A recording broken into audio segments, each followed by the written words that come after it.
Good evening. Ngayon, gagawa tayo ng tutorial kung paano i-set yung ating offline maps para sa pag-plotting ng grid coordinates ng isang lugar. Halimbawa, isang bayan, plotting natin yung kanyang grid coordinates sa cellphone natin para malaman natin kung hanggang saan ang kanyang boundaries. Itong isiset natin sa offline maps ay pwede rin natin itong magamit para doon sa mga lupa na mayroon ng titulo kasi mayroon namang nakalagay din dyan na grid coordinates. So malalaman din natin kung saan banda yung mga monuments or muhon na nilagay ng mga geodetic engineer. Although hindi naman ito 100% accurate pero at least meron ka ng idea kung saan nakalagay yung mga markers or monuments doon sa lupa mo na mayroon ng title. So, punta tayo doon sa ating offline maps. Ito yung offline maps na gamit natin. So, dito, sa ating offline maps, punta ka dito sa itong nakalagay sa baba. Itong unang linya na mayroong flag. Yan. Ito. Tapos, pindutin mo yung settings. At saka yung location format. Ito yon.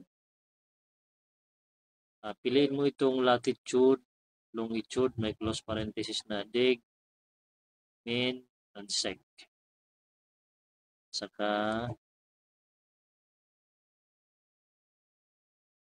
balik ka dito. Dito naman sa secondary location format, yung ginawa natin kanina, yung sinet natin is yung location format.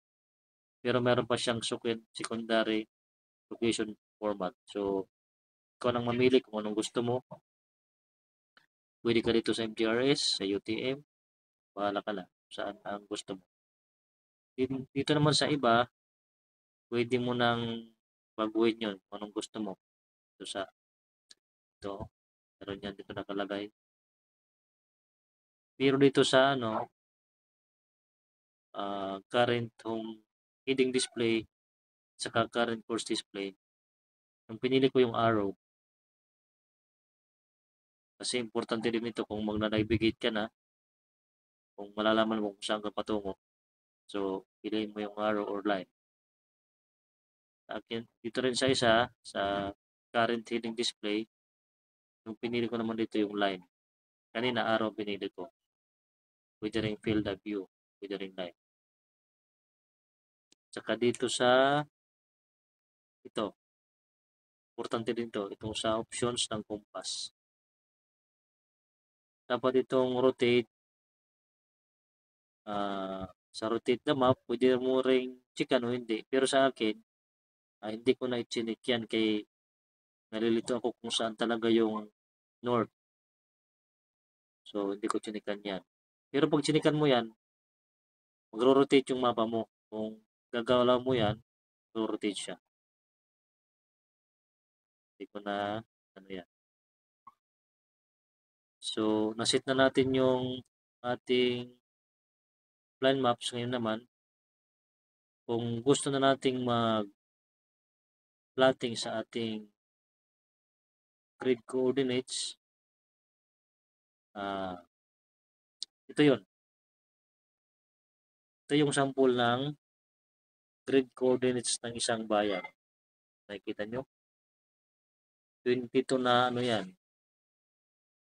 markers. Ayan, latitude, longitude. So, yung mga data na yan, i-input mo lang yan dito sa line maps. Saka dito sa line maps. Then, pupunta ka sa ito. Makikita nyo yung lima nito sa may bottom part ng cellphone. Ito. Yung gitna, pinindot natin. Itong may flag. So, ngayon, magawa tayo ng trace mark. So, create trace mark. Then, waypoint. Ito naman sa Name, ikaw ng bala kung anong gusto mo. Kung anong gusto mong ilagay dyan. Na name. Halimbawa, boundary ng Tacloban. So, TAC boundary or TAC TACB or TAC boundary. So, unang boundary, lalagyan ko siya ng 1. Tapos, pindutin mo yung screen center coordinates. Then, edit. So, dito makikita mo, lumabas na yung latitude, longitude, close parenthesis, digmen. So, pwede mo ito i-single. Ganyan. Pwede rin hindi. So, dito itatype mo na yung mga data or mga grid coordinates na nakalagay sa sa papel. Ito yung nakikita natin kanina. Ito pinakita natin. Ito yun. Ha? Ito yun. Ito yun kanina. Sinasabi ko ng mga grid coordinates. Ito yung ipapasok mo doon sa offline maps. Kanina. Itong create this map. Ito na yun dito. Lagay ko na tap boundary 1. So, dito mo yan ilalagay. Sa north at saka east. Pag okay na, ipindutin mo lang yung okay. Yun. Tapos okay pa rin. Mag-a-appear na yun doon kung saan